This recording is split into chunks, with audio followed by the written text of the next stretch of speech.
Hello everyone. Welcome to my nightmare.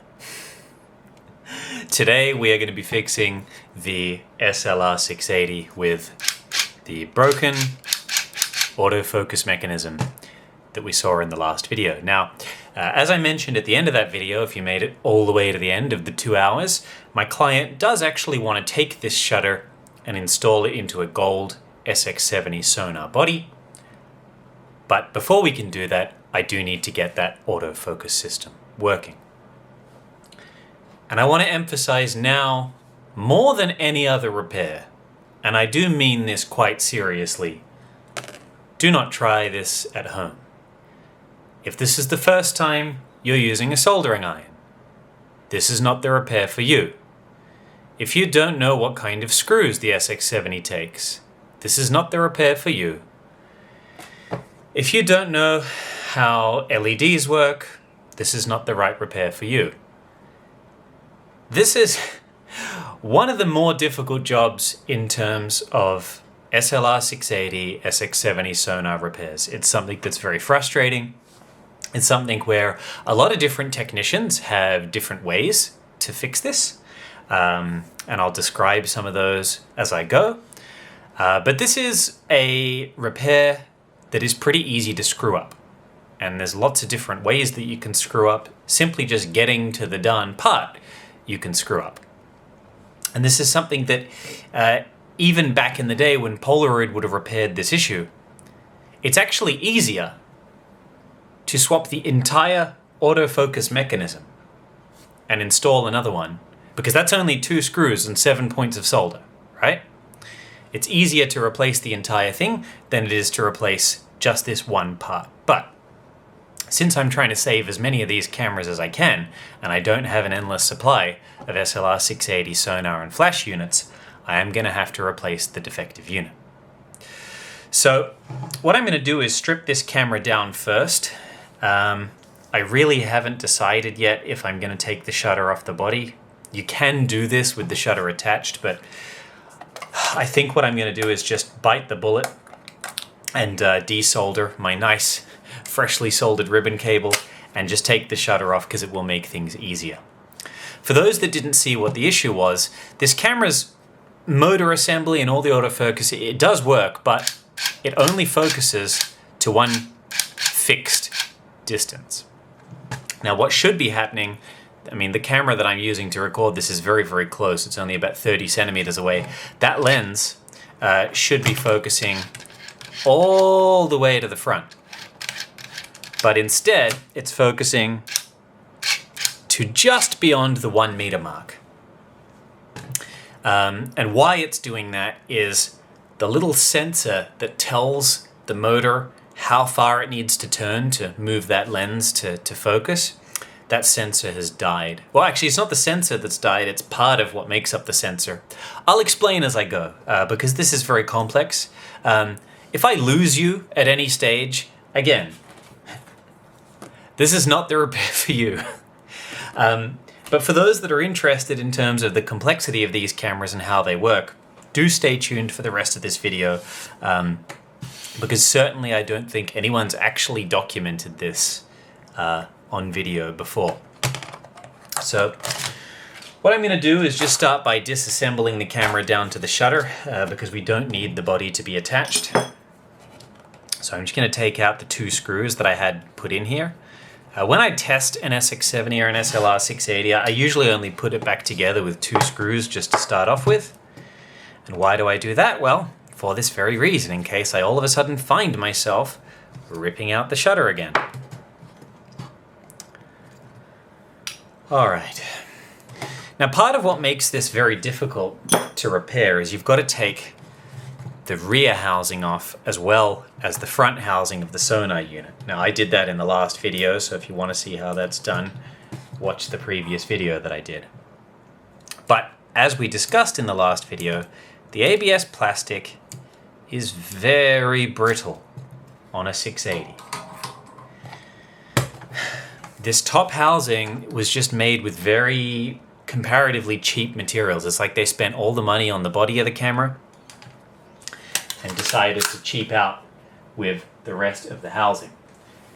And that does mean that as careful as you are when it comes to taking apart one of these, there is a risk that just through the act of taking off the housing, you will chip one of the corners or crack the panel or something like that. It has happened to me before.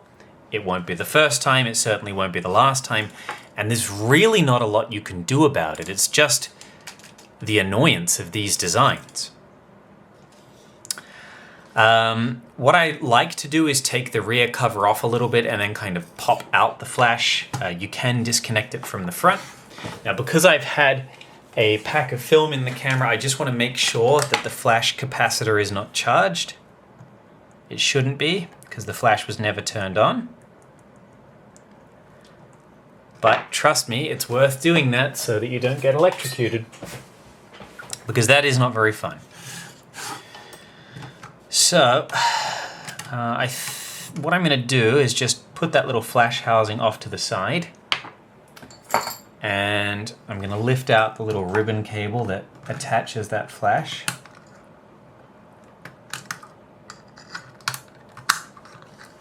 Sometimes they can be very stubborn and very stuck.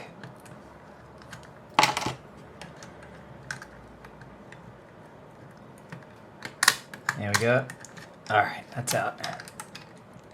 All right, well, that's kind of step one. All right, now step two is to take the rear of this housing off. So to do this, I'm going to take the front off as well.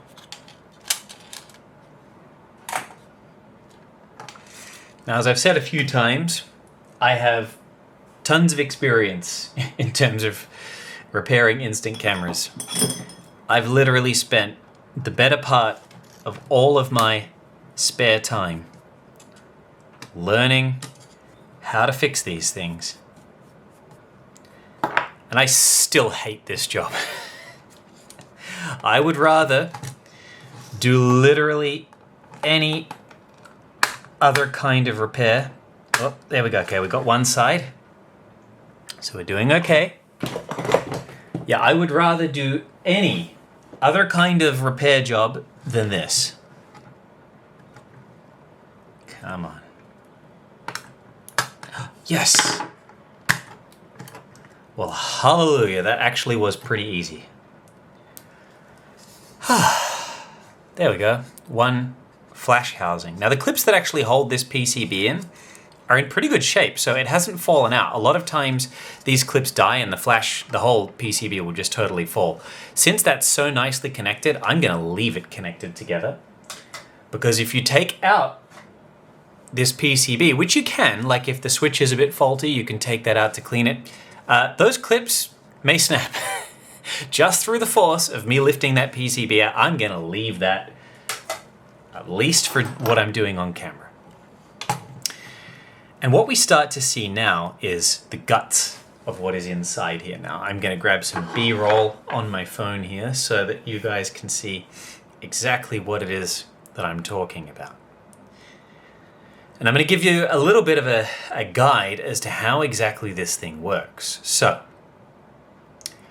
let me just select video here. We're going to give it a bit of a zoom. All right.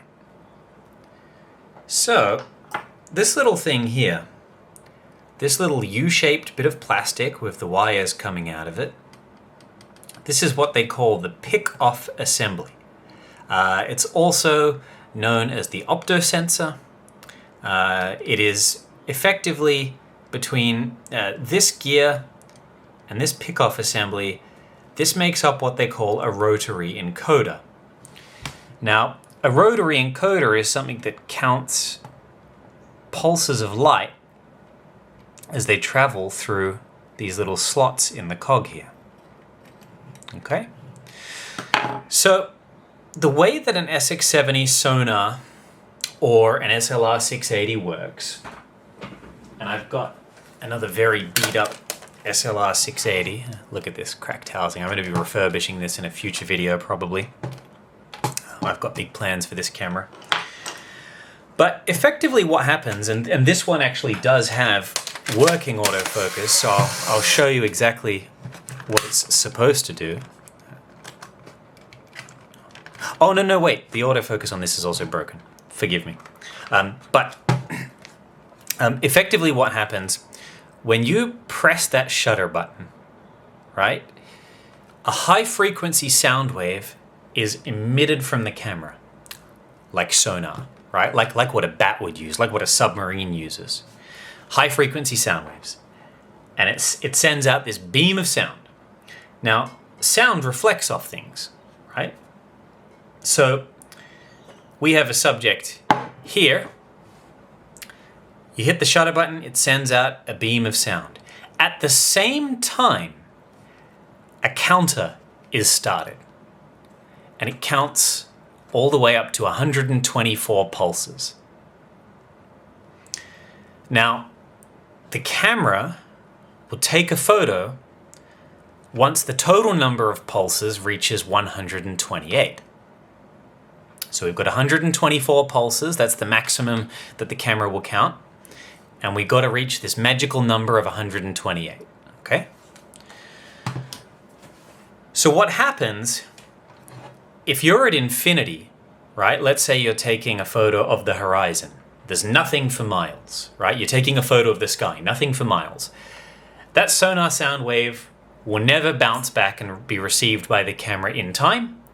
So the full 124 pulse countdown will elapse. The camera will go, yeah, that ain't ever coming back. And what happens is a motor will then start to turn the lens, and this little sensor here will count the slots in this little gear, and it'll count 1, 2, 3, 4. That makes up the magic number of 128, and the lens will move exactly that far to be at infinity. Because you'll notice on a sonar camera, the lens doesn't actually sit at infinity. It sits just beyond infinity, actually. It's back focused. So when you take a photo at infinity, you press the shutter button, beam of sound goes out, the camera counts, 124 pulses go by, the camera decides that sound wave's never coming back, time is up. It goes, right, well, we need to make up 128. We got 124, so let's move that little wheel, and it goes 1, 2, 3, 4, which is enough to move the lens literally a tiny amount. That's it. That's all it moves. Now, let's assume you've got something very close, right? You hit the button, the sound wave goes out, but this time it hits something pretty close, right? Let's say this is 3 feet away. Well, by the time the sound wave bounces off the subject and gets received by the camera, 124 pulses haven't passed yet. It's probably only something like, what would be an example? It probably is only something like 93 pulses, right? To be about 3 feet. So you've hit the button, sound wave goes out, bounces off the subject, but it returns before 124 pulses is up. So the camera has counted only 93 pulses in the time it takes to receive that signal back. So now the shutter goes, wow, 93, well, we better move this wheel. And now, as the motor starts to spin this wheel, it's going to count 35 of the little slots, right? And once it's hit that, this little solenoid engages, it boop, stops the motor, and the camera is now focused correctly at about 3 feet at the correct distance. That's how it works.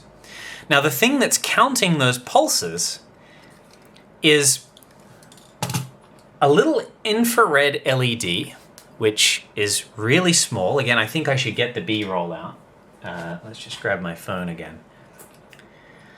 So basically you have 2 of these things. It's a little rectangular LED, and this LED emits infrared light, so it's totally invisible to the human eye. Most digital camera sensors will actually be able to pick it up. It'll kind of flash purple when it's powered on. But the human eye obviously can't see this. So inside this little U-shaped bit of plastic sits an infrared emitter, so the LED, and another version of this which doesn't emit light, but instead it receives light. And the infrared LED that receives light is sitting on the opposite end. So basically, while that motor is turning, this infrared light is turned on. It shines through these little slots, and the receiver, because as the cog spins, those slots go past and it pulses the light. It keeps pulsing, pulsing, pulsing. And so the camera is able to count the pulses. And the pulses needed to be added to the sonar distance in order to get this magic number of 28. Now, if you've completely lost me, if you're completely lost, if you're thinking, what the hell is this guy on about? Then this repair is too advanced for you. Please do not attempt this at home. I'm not kidding. Of all the repair attempts that I see clients screw up doing DIY, this is easily the most common, followed by the door latch. So what we need to do is get this sensor working properly. Now, in my experience, there are a few things that, well, there's really only two things that can damage this. The first is fairly rare, but it actually can happen. And I had arguments with other technicians in the USA that this was impossible. But it is possible for dust to cover the little emitter or receiver so that it just doesn't get the signal. Like the LED is still shining in there, but it's completely grimed up and covered with dust and usually bits of crumbly leather, right? They find their way inside. So when that happens, you're in luck because you can actually fix it by spraying it with contact cleaner and it can come back to life. But that is a pretty rare way of fixing it, so I'm not even going to bother trying it. From my experience, what usually happens is this little LED burns out, right? So I've got an exact drop-in replacement here. Technically, you can use any LED that emits infrared light. It's just got to fit. So if you've got a round one, you can file it down as long as it still emits infrared LED and as long as it'll fit inside the housing.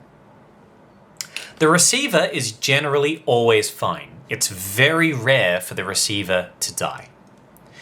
In my experience, it's the emitter, and I believe it's because Polaroid just simply used LEDs that were pretty poor quality. This is certainly a case of survival bias, as I mentioned in previous videos.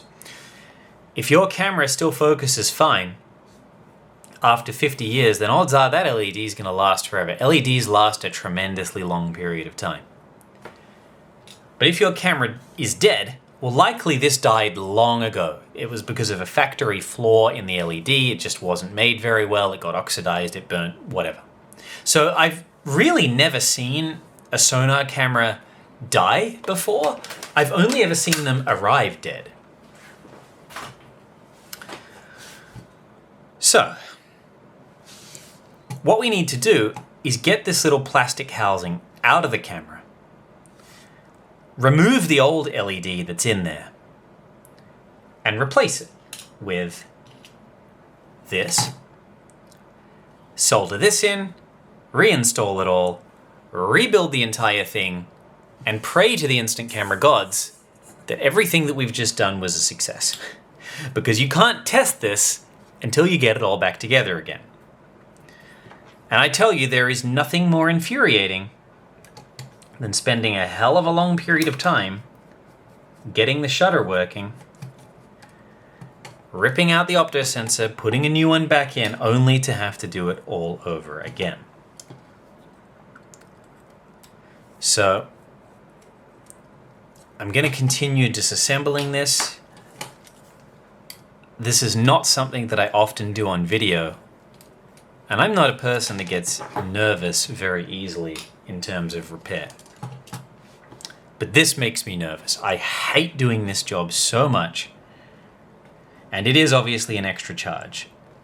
Now, there is a little bit of plastic that must be removed here. There we go. That just holds that metal chassis on. Now, in terms of this sensor, this whole pick-off assembly, you got a few options.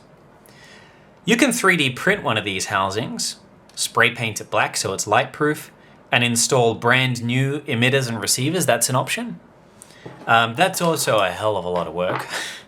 And like I said, in my experience, the emitter generally, the receiver never generally dies. It's 99% of the times, it's just the infrared LED that's died. So I don't really like doing that. It's a lot of extra work.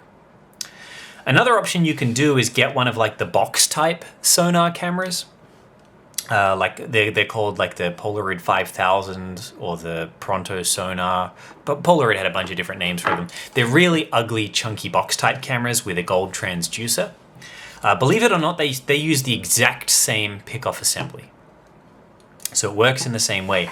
And you can actually take that from one of those cameras and resolder it in. So underneath the transducer dish, which I'll just pull to the side, you've got these colored wires. These colored wires run to the back of the PCB and then to that pick-off assembly. So you could choose to do it that way. But again, that assumes that the Pronto that you're using is in working condition. But I mean, obviously you could test that first and go, yep, this one works. And like I said, it's a bit of a case of survival bias. If it's still working after God knows how many years, it'll likely just keep working.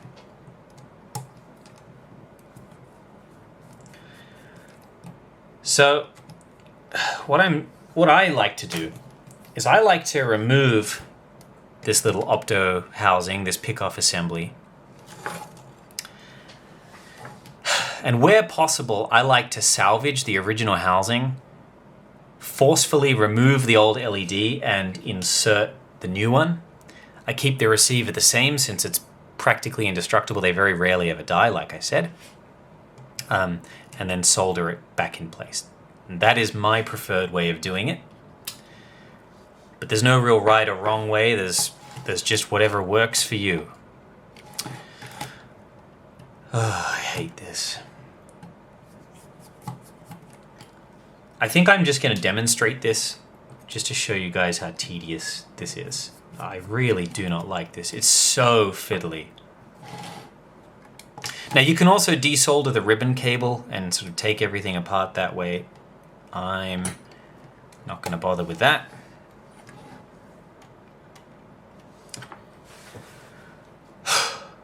I'm so tempted to just stop the recording here and stop this because I hate this so much. Are you guys getting the impression that I hate it yet? All right, so very gently, let's try push it out. That actually came out very easily. It's not usually that simple. All right, let's put that back there. And the other thing is, it really depends on the optosensor as to how easy this is. Some of them you just really can't, easily remove them. I'm talking about like the LEDs from the plastic housing. Now I'm actually just going to reattach this metal plate here just to keep everything together while I've got the optosensor off.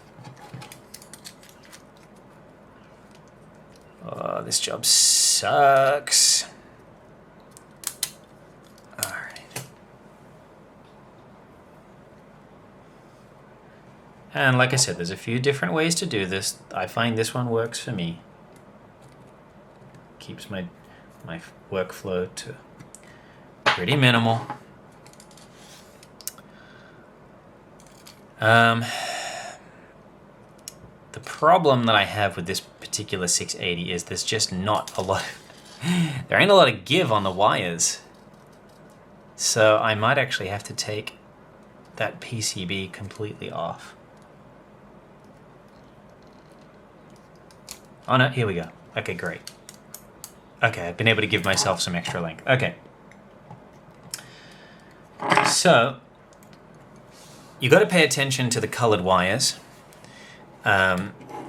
What I like to do is just note orange and green go together and blue and yellow go together. And I have a few mnemonics to remembering that. There's a song by the Irish Rovers called The Orange and the Green, which is about Catholics and Protestants. But anyway, I digress. It's an easy way for me to remember. So what I'm going to do is... And this almost kind of looks like it's been taken apart already, but I've got my hot soldering iron here, and I'm just gonna see, yeah, there we go. I'm just gonna see if I can just desolder the orange and the green. There we go. There is so much epoxy in here. Oh my goodness. I'm just gonna have a look just at the tip of this housing here, because the little hole for the receiver is very, very small. So I just wanted to make sure it wasn't being clogged up, and it's not. It's absolutely not. So there's a little serial number here. So the blue wire connects to the side of that sensor where the serial number is. I'm just going to write that down to make sure that I put it back together the right way. Even though I've done this many, many times, it's so easy to just get those wires confused, and then it's not going to work. So serial number equals blue wire. And then once I've got the blue wire, obviously I can figure out everything else. So next up, we'll take the green off. The green came off easy. And so did the blue. All right. I can put that shutter to the side for a second, because now is the tricky part. What I need to do now, I'll just get the B-roll out again. There's a whole bunch of epoxy in the back of this little optosensor. You guys can see like all the glue, right? I need to cut that and remove the LED emitter, which is this top one here. Not fun. So, all right.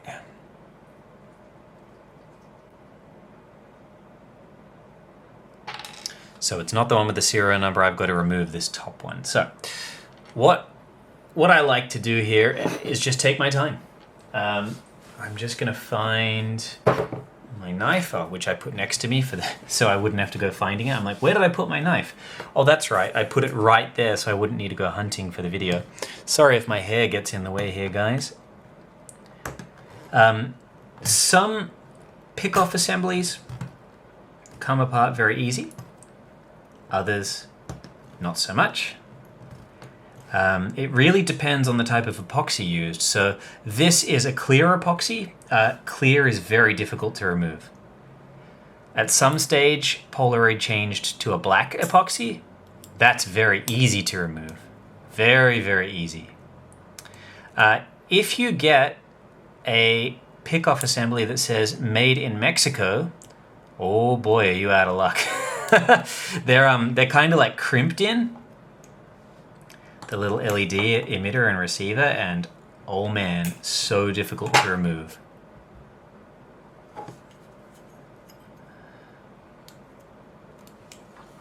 All right. Now, very carefully with the fine tip of my soldering iron, I'm just going to melt some of the epoxy too. Easy. You obviously don't want to deform this plastic housing too much, but it's not, like, the rear of it isn't as crucial as the front of it. So don't worry too much. The aim is we just got to get that the bottom LED out. And you can tell which one is the LED and which one's the receiver, because the receiver, I made note down of that it was on the serial number side. But the emitter has a really huge hole for the light to shine through, while the receiver is really tiny. So you'll always know which one to remove. Next, I'm going to just use a pick to really just grab a hold of that LED and try and push.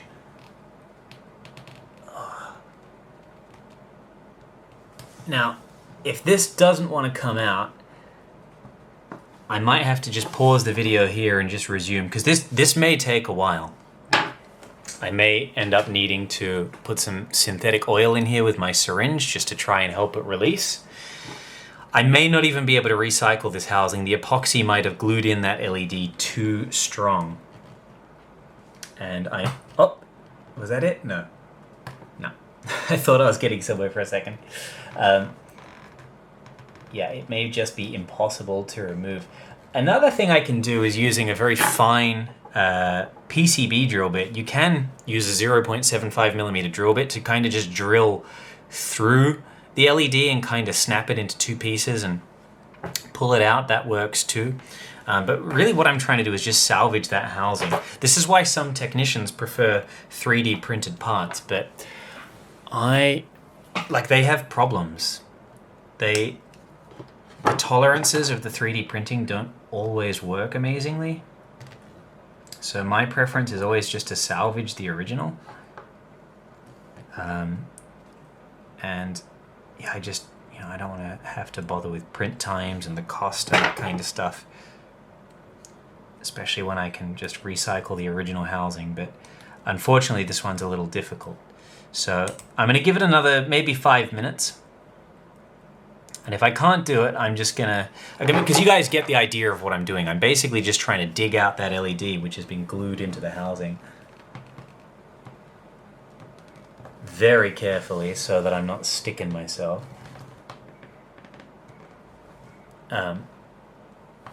But yeah, I may have to just give up if I can't get this thing in the next few minutes. And I'll just cut back to when I've got it. I'll try and time and see how long it takes. Either that, or I'll just let the video record and I'll speed it up.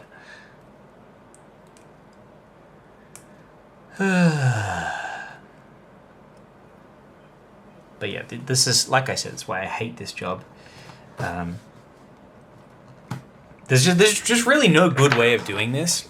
Sometimes, like I said, you get really lucky, you get the black epoxy, the LED just falls out, it takes literally seconds, and you go thank the Lord for an easy repair. Thank the camera gods. It just doesn't always happen that way. And then if you try to replace the whole thing, well then you've got to source not just a new LED that fits, but the receiver, which are really hard to find. I checked online and most places are out of stock of them. So they're very, very hard to find one that will fit. And then you might do all of that with the 3D printed parts only to find there was something wrong with the print and you've got to rebuild it all over again. You can also use those second-hand parts from a Pronto 5000 or whatever they're called, the Sonar Prontos, and also find that it's broken. Like, there's just no good way of doing this. All right, it's oil time.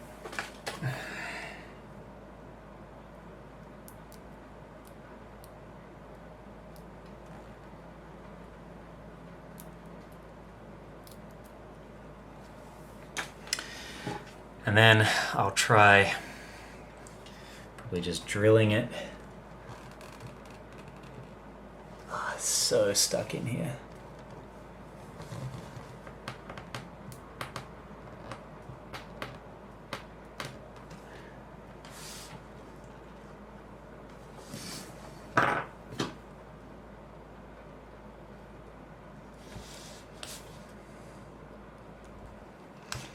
All right, well, you get the idea of what I'm doing.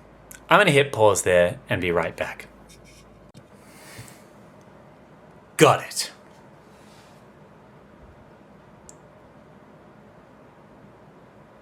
What a mission.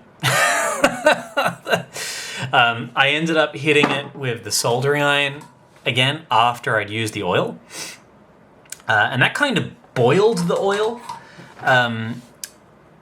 which seems to have loosened up a whole bunch of the glue. And then I bent the legs, forced them together, and pulled it out using the needle nose pliers. What a load of effort that was. Okay. Now what I'm just gonna absolutely flood this thing with contact cleaner. Mainly because of that oil residue. I don't want that interfering with the LED sticking in, basically.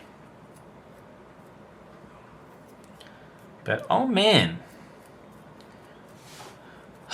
I kind of wish I didn't turn the camera off because, truthfully, I was only doing that for like another 2 minutes. I'm sorry you guys missed it. Like, hardly any time went by at all. All right.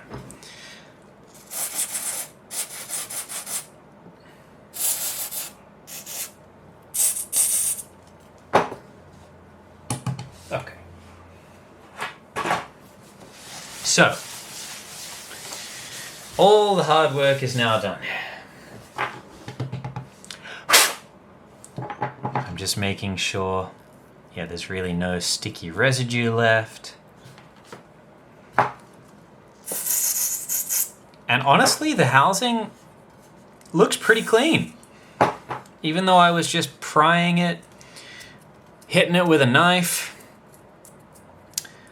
squirting it with oil, that looks pretty damn clean in there, which, yeah, I'm actually quite impressed with myself. Now, this isn't the hardest one I've done either. I've had some of these which were just absolute nightmares. Like, so difficult to repair.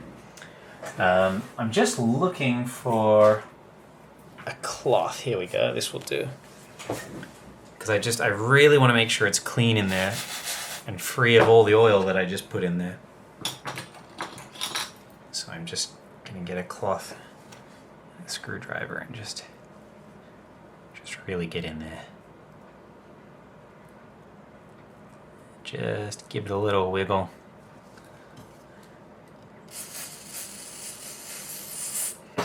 But contact cleaner is great. It usually dissolves away any of that synthetic oil that I use. The two cancel each other out. Whew. I feel exhausted after doing that. I feel like I was reeling in some kind of big fish. That's honestly what that just felt like. Okay. Now I need to find where I've just put my solder, which I've put up here to give myself room. What I want to do now is just tin the legs of the receiver so that it makes it easier for me to solder back on.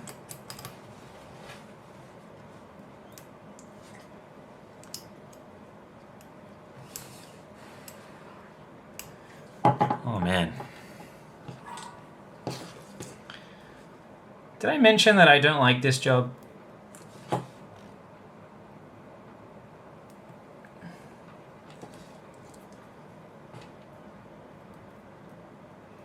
As I mentioned before, there's so many ways that you can go about this. Because I know that there are some technicians that'll be out there that'll say, oh, well, why don't you desolder the ribbon cable off and then you can completely dismantle that. You can undo that clip. You can desolder the park sensor. You can take the entire PCB off. You can remove the ribbon cables and then that gives you access to everything. Yes, you can do that too, but that's a lot of extra steps and a lot of extra things that can go wrong. Especially because these ribbon cables are pretty flimsy on some models. I was just speaking to a technician in the USA who broke one today, who was saying how sad he was because his repairs were not going well. It's difficult. Do not try this at home. All right, so that's fitting in there really nicely. Again, I'm so stoked at all this. I'm very happy with how well this is going so far. Now what I like to do, I've got some very thin double-sided tape here. I like to put a bit of double-sided tape on the back of that little LED. Just helps fit it in securely. I used to glue them and then I realized that was really annoying.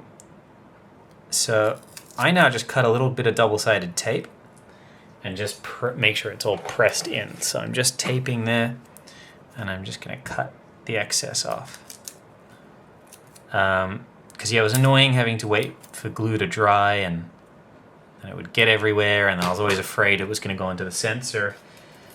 And then I realized, wait, I have like double-sided tape. Why am I not just using this? And I've never looked back. Disadvantage, of course, is a sticky stuff to work with. Alright, and I'm just gonna, you know what, fold it back on itself. Alright, now we should just be able to smoosh this in here and make sure it goes all the way home. Great. So you make sure it goes all the way in. And that ain't coming out. Now, the way this opto housing is shaped, it gives you, like, for example, a little cutout for the receiver, but it doesn't give you that same cutout for the emitter. So I actually like to leave the legs a little bit longer on the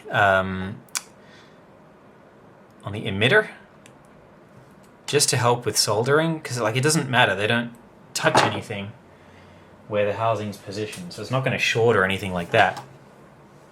And now we got to put this back together. So serial number was blue, so we'll use that as our first point of solder. In fact, what I'm going to do, these little wires that are dangling off here, I will just re-tin them with a bit of extra solder.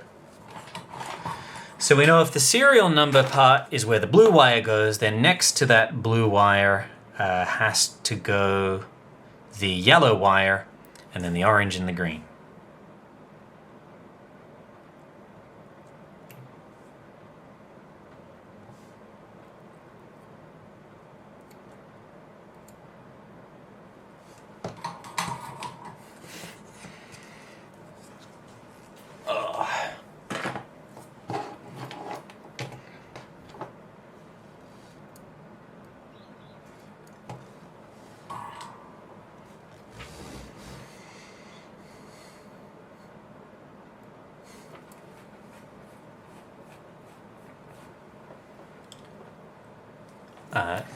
Make sure you guys can see what I'm doing.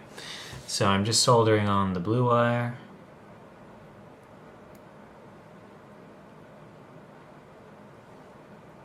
Great. Now the blue and the yellow go on the same side, and the orange and the green go on the same side. So yeah, blue and green have to be on the receiver. I don't know why they had to make this so complicated. Ugh.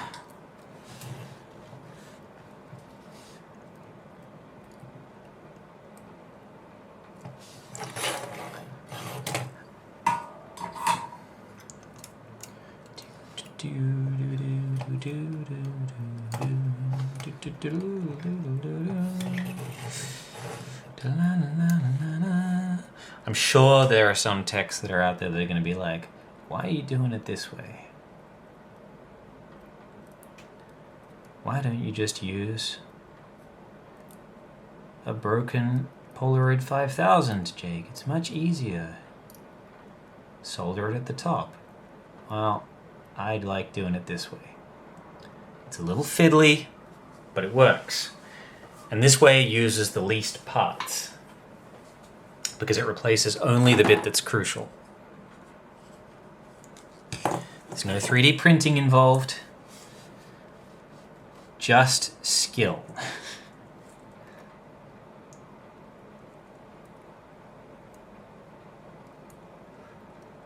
Cool. All right, now we sing the song. 'Twas the biggest mix-up that you had ever seen. My father, he was orange, and my mother, she was green.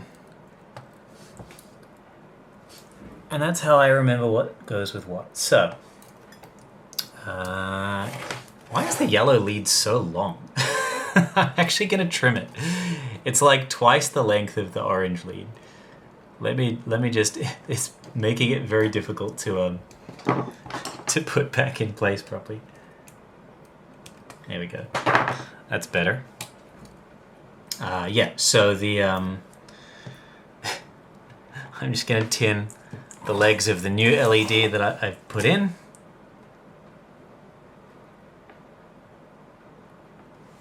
Great. Make sure these legs are tinned. Great. And then yeah, where the blue is, that's on that same side, like where the serial number is, that's where the yellow is going to go.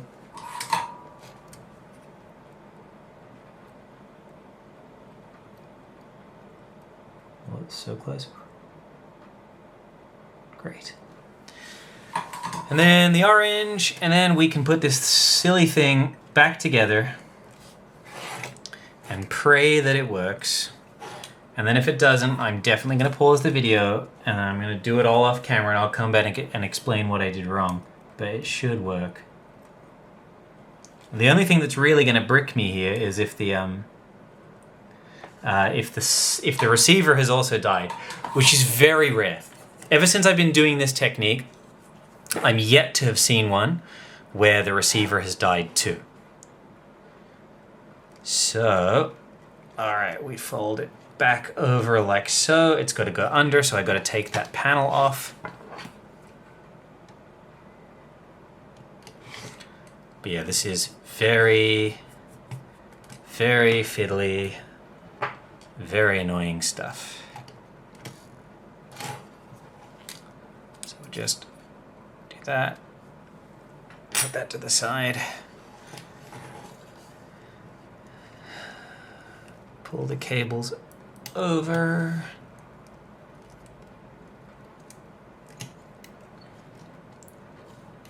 Do-do-do, do-do-do-do. There we go, get it in.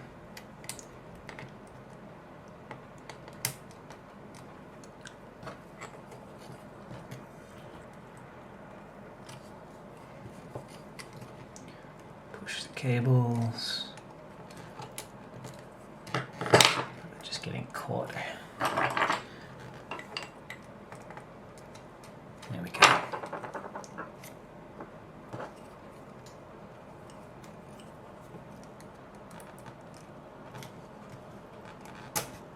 Easy.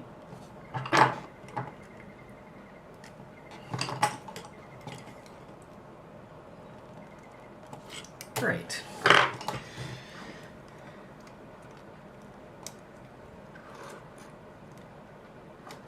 All right. Now that should be in place. You'll know when it's in place when everything lines up in the little cutout that's there for it. So yeah, that's gonna go there. That's all looking good. Also, you don't really want to ever dangle the top part of the shutter any more than sort of 45 degrees, or you will start pulling on those ribbon cables, which is not good.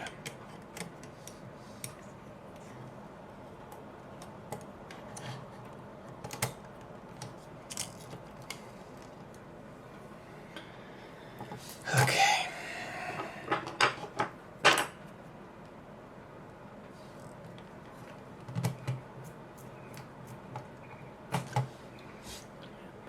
All bits are poking through.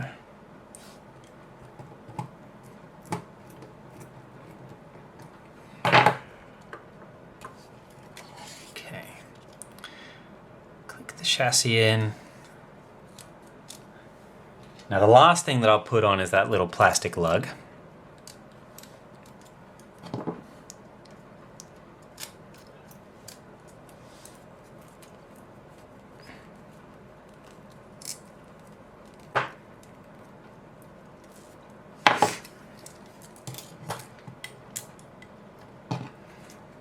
So I'm just going to put the screws in first. Just gently, I don't really want to box this whole thing up just yet. And I'm not even going to put the flash assembly on because we should, as far as I remember, we should be able to test the sonar autofocus without the flash being plugged in. I believe. I'm having a hard time remembering now. I'm also running out of battery on my camera. So I really, really hope we don't lose the last few seconds of footage. That would be so irritating. I'm just going to hold this in place with a single screw for now before we fully reassemble this thing. Because really all I want to do is just make sure that autofocus works. We're not even going to be keeping this shutter on this body of the camera. We're going to be swapping that over to the SX70 sonar. So I literally just want to tack this down so that I can test it. So I'm just doing this rough. There's no point me doing this neat when I'm just going to take it off anyway. Oh my god, I'm so nervous. I'm going to put the shutter housing on just so that the button is easier to press.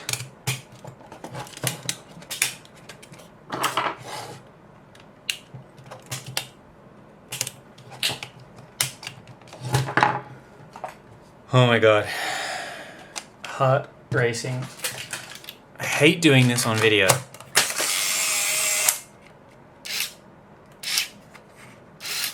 Hey! You guys see that?